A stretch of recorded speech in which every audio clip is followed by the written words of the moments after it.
Good afternoon. As you can tell, we are not in our usual haunt behind the bar at the Wildflowers podcast location, but we're doing something a little different today. I'll be interviewing Carrie Mullins for the book of Mothers, which I absolutely love. And you'll be able to see this, obviously, on the Wildflowers podcast, Books, Booze, and Banter on the YouTube channel. And we are in Rockville Center Library doing this event. And so we hope that you enjoy it and enjoy the interview with Carrie Mullins. Get the book. It's really very interesting. Thanks.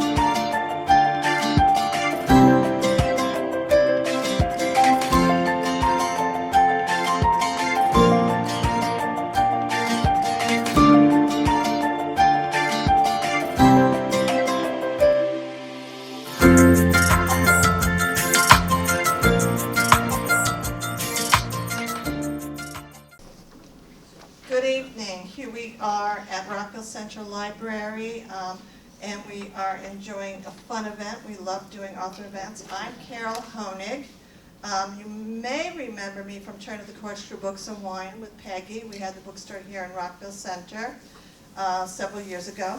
I write for Long Island Woman magazine, and look for my interview with Carrie, because I'll be sending you questions, and we'll be doing that. So that's going to be out in a few months. Like I said, we are the co-podcasters for Wildflowers, and actually my novel is coming out September 10th, my third novel. I have to remember how many numbers it is. It's called Before She Was a Finley, and that's being published on September 10th, so look for that. But tonight, it's not about me at all. It's about Carrie Mullins, because I absolutely love her book. And she's a journalist and an essayist whose work has appeared in Parents, Food and Wine magazine, Epicurious, Tin House, and Publishers Weekly, among other publications. She is a former national editor of the James Beard Award-winning website Serious Eats, and a longtime contributor to Electric Literature, where she covered the intersection of literature and culture. But tonight, we'll be discussing the Book of Mothers, how literature can help us reinvent modern motherhood. And I wrote in my notes, which I loved. So please do me a favor and welcome Carrie Mullins. Well, thank you for giving me your time, and we're so excited for this. My first question to you is, what inspired you to write the Book of Mothers? Because I love the premise of it. Yeah, well, certainly having kids. I have two, 4 and 6. But I think the first inspiration for the book in particular came about during COVID. If we think back to 2020, it was a bad time for everyone, but especially women. I mean, globally, 64 million women lost their jobs. In the US, the level of female unemployment dropped to the level last seen in 1988. So it was bad. And the newspapers started saying, American mothers are overwhelmed. American mothers need support. Yeah. And I remember thinking, yes, and so it was being faced with exaggerated versions, certainly, of these pressures, but thinking, okay, they already existed, and why haven't we been talking about them, and also where do they come from? That was such a great idea. Now, there's so many different novels that you use the mothers from these novels in this book. I was curious, were there any books that you didn't put in this one because you just didn't have the room, or what would be the reason for, if there was? It was difficult to choose the list of mothers. There's only 15, and despite the fact that I don't think we've had the most nuanced conversations about mothers, there are a lot of mother figures out there. It's a very common relationship. And so I wanted the books to be really well known, something that we could point to it and say, this is something that's influenced culture and how we think about motherhood. So part of that was a conversation with my editor, you know, getting another person's opinion about what do we kind of consider a book that's been widely read enough. You know, there are books that I love that I think have an amazing take on motherhood, like The Millstone by Margaret Drabble, which I referenced in the introduction, but it's a British book written in 1965, and for American audiences, I wasn't sure that enough people would sort of relate to it. Right. Well, you're right. One of the joys of fiction is that it can teach us about the human experience, but that doesn't mean that the lessons land. We let our preconceptions color the books we read. That's the wonder of your book, Carrie, is that since I don't think I ever really gave it a whole lot of thought about the mothers, and my two novels, when I started writing my first novel, there was a mother in it, and she served no useful purpose. And it wasn't until she had this power that when she left, that she was missing, that she became so powerful. So I think that's why I was so drawn to your book, because it was like, wow, I don't even know if I realized that. So was there any one mother that you found in the mothers that you've done in this book more fascinating or more frustrating than another? Was there anyone that you were connected to? They were all so interesting for their own reasons, and I could really list a lot. I think one that really surprised me by being connected to it was Emma Bovary, because I knew you were going to say that. I knew it. It's in my notes. Well, it's so funny. It's a book that is about a young provincial woman in France in the 1800s who is beautiful and marries a really boring doctor and has a scandalous set of affairs and then kills herself. And when we talk about Emma Bovary, we think, oh, she killed herself because of the affairs.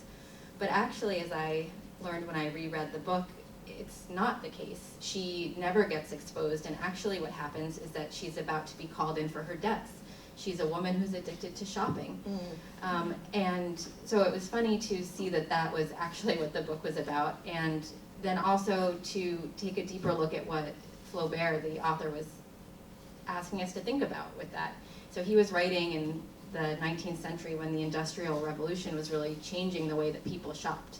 Suddenly you had all of these goods available for purchase that had previously been reserved for rich people.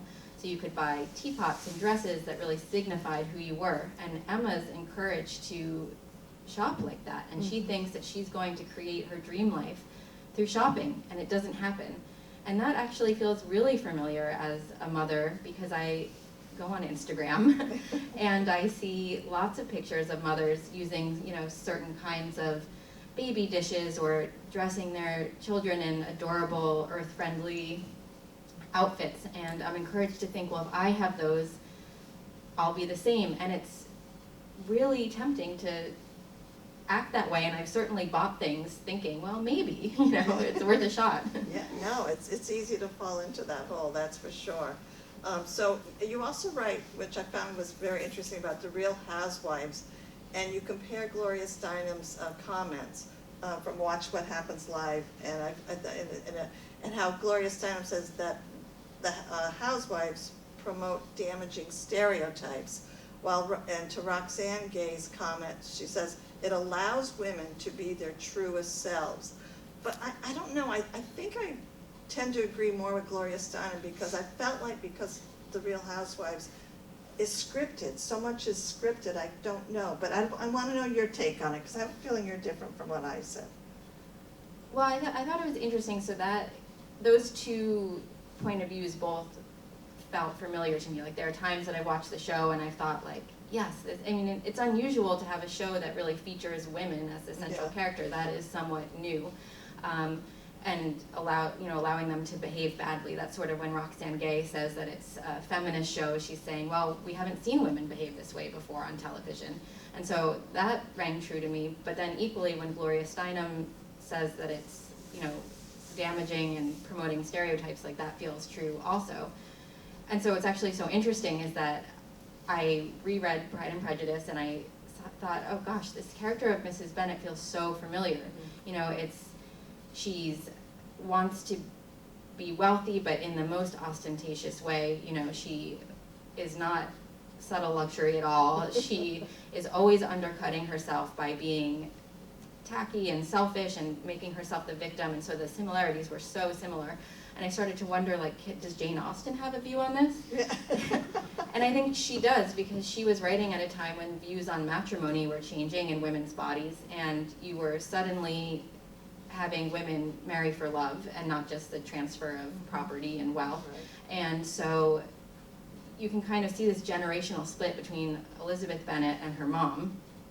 And Elizabeth Bennet encourages, she's pushy and loud, but she also insists on marrying for love. So she's sort of drawing this line between, is it enough just to behave badly? Is that what feminism is? Or is it also being in control of your body and your future? And so actually I think that Jane Austen would side with Gloria Steinem, which is where I ultimately came down. But I thought it was just so fascinating that these same tropes, they've existed for hundreds of years, and I don't think it's as strongly connected for men. These same cliches from Austen's time aren't really as relevant to men as they are to women, so that was just really mind-blowing. Yeah, that's amazing. And I was writing my next question, what you already basically answered, because you wrote in the book, the flow of boxes makes me increasingly uneasy. But I tell myself I'm doing what I need to do, because if you're giving your child the right clothes, feeding him the right foods and the right high chair that's been cleaned with the right soap, are you even shopping or are you parenting? And have you come to terms with that question, though? I'm trying to be better about it. It's so difficult, not to give in to the temptation of just ordering everything on Amazon, and also using that to solve problems. When my kids want something, they say, well, just order it for me. You're 4. How do you even know to ask that? Who have you been watching? But I think that's a big challenge for parents today, is trying to avoid that trap of not only flooding your house with stuff, but then relating that stuff to your parenting. Can it solve the hard problems of parenting? Can it make you feel better about who you are as a mother? All of these things are really the subtext of the purchases, and that's where it starts to feel a little bit problematic. I know, it's really interesting. Yeah, you answered so many questions already. All right, let's talk about Little Women. So, what Marmee says in Greta Gerwig's movie, you made note of this, and I never really thought of it, but she says, this is what Marmee says: I'm angry nearly every day of my life. And apparently that caused a stir with the media, that was in the movie, because people didn't realize that that's actually in the book. Why do you think that was the case, that caused such a issue? Yeah, well, people loved it, and it was really funny reading the media coverage, because everyone kept complimenting Greta Gerwig for this amazing feminist interpretation of the book, and she, to her credit, kept saying, no, it wasn't me, it was in the book, Right. And so that really begged the question, why did we all forget that this was in the book? Because it's a pretty powerful scene. And I think that it's that we don't anticipate someone like Marmee being mad. She's in so many ways the perfect mom. She's sweet, and she's steadfast, and she's endlessly supportive of her daughters, and good moms don't get angry. Right. And so it didn't, are not supposed to get angry. So it just didn't, I think it so doesn't track that when you're reading it, maybe you don't even recognize that it's there in the text. Yeah. Well, I wondered if you could read page 213, the second paragraph that begins, how do my children know me? Because I found this very interesting. How do my children know me? It's hard to say. I have 2 preschoolers, and at this age, it's difficult to avoid being seen as some mixture of clock, calendar, and boundary enforcer, the policeman of life. Sometimes I am their playmate, someone to help them build a tower. Other times, an observer, someone to watch them knock it down. When they call out my name in the middle of the night, the napes of their necks glossed in sweat from a bad dream, I am something else. I'm still not an individual. That self, its preference for slightly burned toast and cold plunges at New England beaches, is totally irrelevant. But nevertheless, I can tell I'm something distinct, an existential comfort that exists only for them. Soothing them requires only a hand on their back, a stroke of their hair, a few minutes of standing sentinel by their bed. They don't even have to open their eyes. So have you come to terms with that, and have you figured out how to show your children your individuality yet? No. It'll definitely be an ongoing project. I think at this age it's hard for them to, see. What are their ages again? 4 and 6. 4 and 6. So Okay, they're all little. right. They're still, yeah. So they're still little. I think that what I can see coming, though, is a culture that encourages them to think of me as just their mom in the most sort of basic sense. Because we don't often tell stories that really show the interior lives of mothers. That hasn't really been the focus. A lot of times when we have mother characters in books, kind of like you were saying, they're there in the background, and then if we do talk about them, in school, we think about them as, are they a good mom or a bad mom? Mm-hmm. When I was working for Electric Literature, I even wrote an article for Mother's Day that was like the worst mothers in literature, and now I feel awful about it because it feels so reductive, and it's just playing into these cliches that I really don't want them to, to feel. So I think it's going to be difficult for them. So my hope with this book, and my hope as a mom, is that when they start to read these books, we can sit down and I'll say, okay, let's talk about Marmee. Right. So they really can start thinking about who these people are and that they're humans and individuals beyond their motherhood. I think that's a really big challenge. Yeah, and you also do the topic of adoptive parents, of which I have 2 adopted daughters. I also have a biological son, but and I like that, and I also love Anna Green Gables, and I loved Marilla from Anna Green. Is anyone here familiar with Marilla from Anna Green Gables?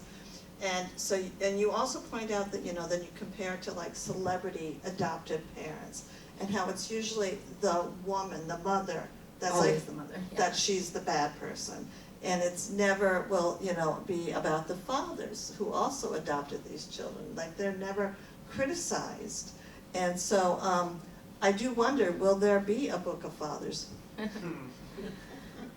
Yeah, it's a good question. It'll just be a little asterisk. See the Book of Mothers. That's funny. But yeah, I think it's, Marilla's a funny character because she doesn't look maternal at all. Right. She's got gray hair and she's stern looking and she doesn't have any experience with children. And that book really forces us to grapple with, a couple different themes, but including like, how much do we expect motherhood to be a natural instinct, and then limit it to women who can have kids?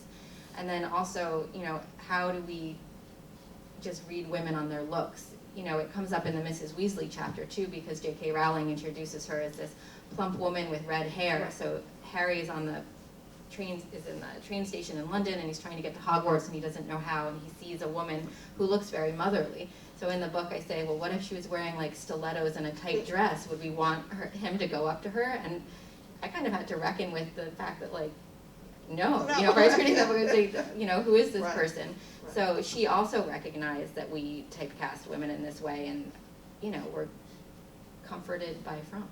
Yeah, I like that one, comforted by frump. That's very, very cute. Yeah, so and you also, when you talked about in Pride and Prejudice, Mr. Bennet's failings as a father, but we don't register it because Mrs. Bennett's, because we find him endearingly funny and charming, and so that is where he's hiding in his library. So we don't judge him the way we do her. Right.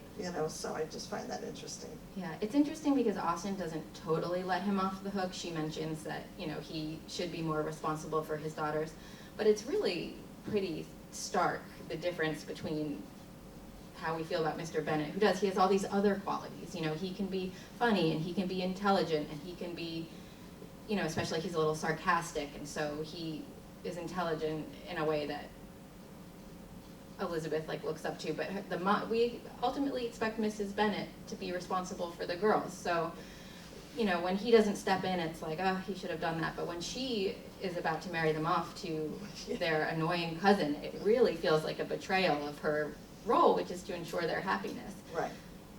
Yeah. No, absolutely. Before we take questions, is there another part of your book that you'd like to read for us? I don't want to put you on the spot. Sure, maybe I'll read from the beginning of the Marmee chapter since we were just talking about it. And then we're going to open it up to questions, so get those ready. Marmee is mad. She admits it herself right there in the middle of Little Women. I am angry nearly every day of my life, Mrs. March tells her headstrong daughter, Jo, but I've learned not to show it, and I still hope to learn not to feel it, though it may take me another 40 years to do so. In this moment, Marmee is trying to console Jo after a classic episode of sibling warfare. Her youngest daughter, Amy, burned Jo's manuscript in an impulsive reprisal for being excluded from a trip to the theater, causing Jo to ban Amy from everything forever. The girls' one-upmanship ended only when Amy chased her furious sister across a frozen pond, fell through the ice, and almost drowned. Scared back to her senses, Jo comes to her mother and admits, "It seems as if I could do anything when I'm in a passion. I get so savage I could hurt anyone and enjoy it. I'm afraid I shall do something dreadful someday and spoil my life and make everyone hate me." It's a painfully real depiction of a child struggling with her big, ugly emotions, and instead of shaming Jo, Marmee rewards her daughter's honesty with her own. These lines have been a part of Little Women for 150 years, and yet when Greta Gerwig included them in her wildly popular film adaptation in 2019, audiences were totally taken by surprise. Fans of Greta Gerwig's Little Women can't stop talking about it. Marmee March's confession to her headstrong daughter Jo that I'm angry nearly every day of my life, announced the New York Times a full month after the film's premiere. Gerwig's film is the only big screen adaptation to show how Alcott resolves this scene, which may explain the confusion. But Gerwig herself had to keep reminding the media that she didn't invent this moment, and at some point during the media blitz, I began to wonder if we were guilty of forgetting.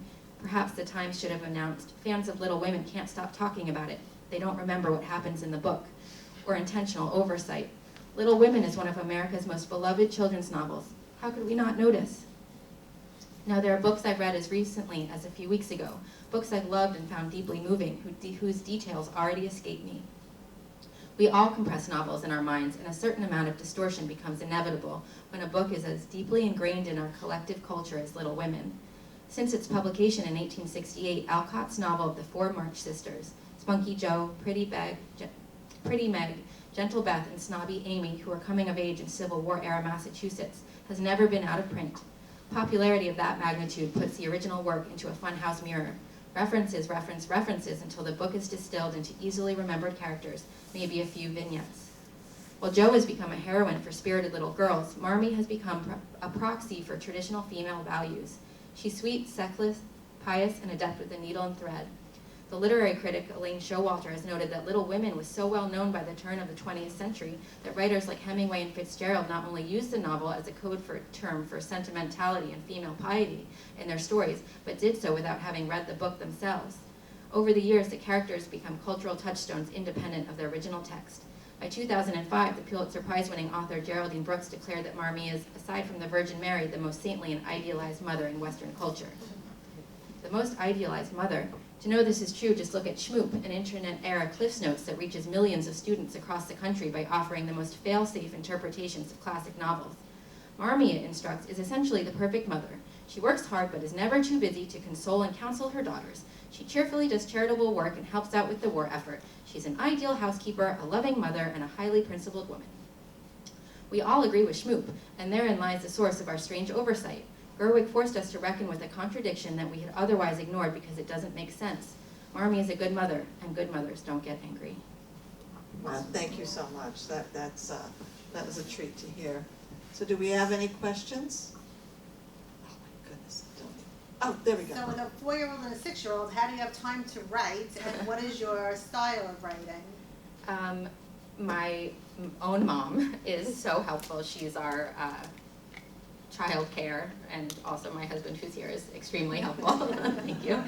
And so I write while they're at nursery school, which can be really challenging because I'm at the kitchen table and they're on the rug with my mom, and for a long time they thought computers were just something you watched videos on, so they were wondering, what is mom doing?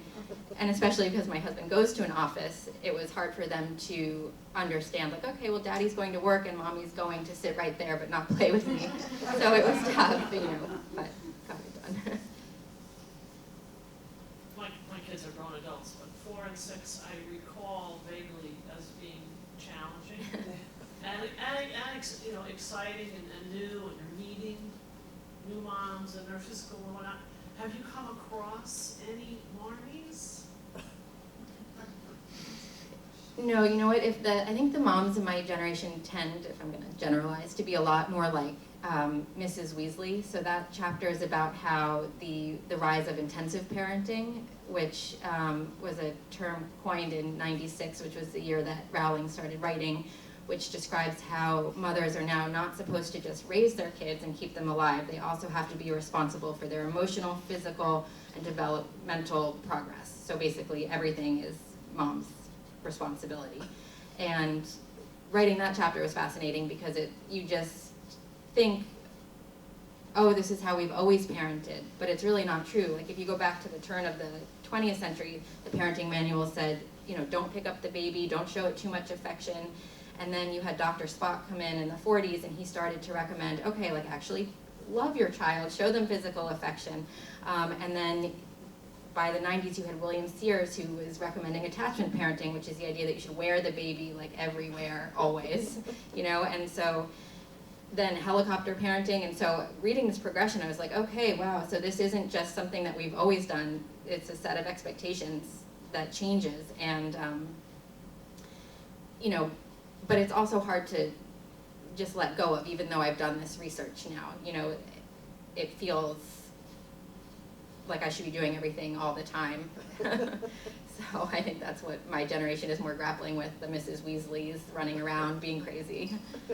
Sorry, follow up. And with all of that research, do you find like you're analyzing mothers? Like, oh, she fits into this category. Are you judging us? No, I just wish that we were all more sort of aware where all of these expectations came from, you know, and then like that's the hope of the book, is that you really just start to think, okay, this isn't what I have to be doing. If I fail at this, you know, fail. Then it's not that I'm a bad mother, you know, because I think it's so easy to come into parenting with this set of expectations and feel guilty all the time. And, but it's all just a construct, and everyone really is just doing their best. So it's really been the opposite. Like the more that I read about motherhood and the expectations for women, the more that I just want to be like, we're all just doing our best. I mean, I have adult children, and they love to remind me of everything I've done that screwed them up. and none of them have kids, and I don't think they want kids. And I'm like, you've got to have a kid so you can see it's not as easy as you think it's supposed to be, because it's not. But I have a good relationship with them anyway. So, we have Hannah. Yes, clearly you're an introspective person. So how do you see the seeds of your own family of origin, parents, what siblings you have, playing into your interest in this area? Yeah, my whole family loves books. So I definitely grew up in a culture of reading a lot, and my parents were both lawyers, so questioning a lot. And that actually ended up being so instrumental for this book, because a lot of the questions I ask are really about like being able to go back and reread it with this new knowledge, like having done the research. How do these texts change? How might we talk about them differently? So it helped that I had encountered a lot of these things, you know, before. And it was also fun to talk about it with my mom and sister, because they, you know, we all read Anne of Green Gables together, and I was like, no, guys, there's a whole subtext going on here, you know? And so we enjoyed kind of talking about that together. Anyone else? Back there? Were there any particular like literary mothers that you were hoping to write about that just didn't make it into the book? So I think definitely everyone needs to read this book, The Millstone, by Margaret Drabble. But otherwise, nothing, it was hard, there were definitely books that I let go, and now, unfortunately, none of them are coming to mind. I'd also be interested in writing a second book. The last book I wrote was about the last of the Harry Potter books, which was 2007. And the reason that I ended there was that we were running out of time, because I start with Pride and Prejudice, which is 1813, so that's already a pretty long arc. But also, publishing has changed. We are seeing novels that really reflect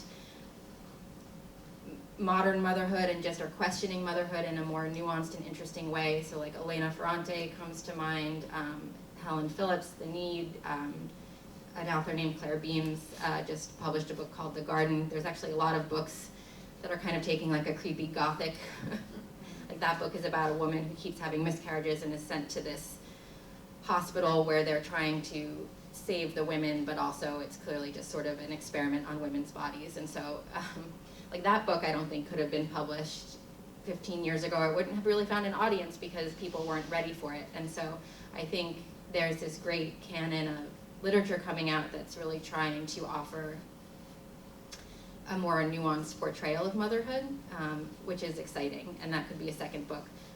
But I do love classic books, and so one question that I had sort of as a mother reading these new books was like, well, what do we do with the old stuff? Do we just have to get rid of it because these women seem so cliche? And then you realize it's really not the books themselves, it's just the way that we talk about them. Because even if a character feels flat, then you say, well, why does it feel flat? And what time was it written, and how have these expectations changed or not? You know, do they actually feel shockingly familiar? You know, like Emma Bovary. Speaking of, was it a hard sell to sell this manuscript? It wasn't, we were lucky, there was interest. I think it's a good time to be writing about motherhood. People are interested, and actually the support from also other mothers, especially other mother writers. You know, when you're going through the book process, for example, and you have to ask for blurbs, what you're really doing is saying, hey, I know you only have time to read like one book this month, but can it be mine even though you know nothing about it? And then will you do the work of writing the blurb? So it's kind of a big ask.